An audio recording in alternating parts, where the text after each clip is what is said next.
Nëse karriera e këngëtares Teuta Selimi ka njohur rritje të vazhdueshme, nuk mund të themi të njëjtën gjë për jetën e saj familjare. Teksa fotot në rrjetet sociale e paraqitin si një kornizë të bukur familjare të Teutës me bashkëshortin, në media qarkulloi lajmi se ajo ishte në proces divorci. Ajo që e bëri më të rëndë situatën ishte se divorci u shoqërua me sherr dhe përplasje, gjë që e detyroi këngëtaren të drejtohet policisë, të cilët ndaluan bashkëshortin e saj dhe e shoqëruan për në komisariat.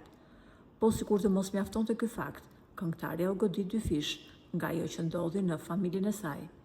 Vëllai i saj, Agron Selimi, e goditi pas një debati të ashpër që lidhej pikërisht me vendimin e këngëtares për të denoncuar të shoqin.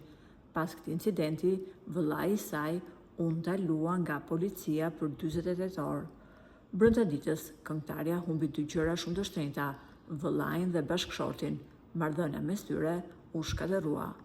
Pas divorcit të bushëm të këngëtares nga ish bashkëshorti i saj Patrik, dy djemtë të çiftit, Matis dhe Noar, kanë vazhduar të jetojnë e të ndjekin angazhimet e tyre në Zvicër së bashku me të atin.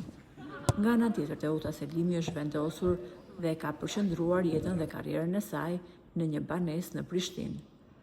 Prej shumë kohësh larg djemve, Teuta është ndjer e përmalluar për to dhe si rrallëherë i ka dërguar një mesazh të fuqishëm në rrjetet sociale. Ajo ka shkruar: "Deri në frymën e fundit, do ju dua dhe do të jetoj për ju.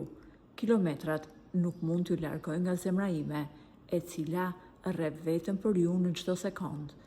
Këngëtarja i ka çuar një mesazh të ndjer fëmijëve të saj, për t'i kujtuar se pavarësisht se ato jetojnë në Zvicër me babain e tyre, ajo i ka në mendje dhe në zemër në çdo moment të ditës. Me sa duket, sa më shumë kalon koha larg fëmijëve, aq më i madh bëhet malli i këngëtares për to.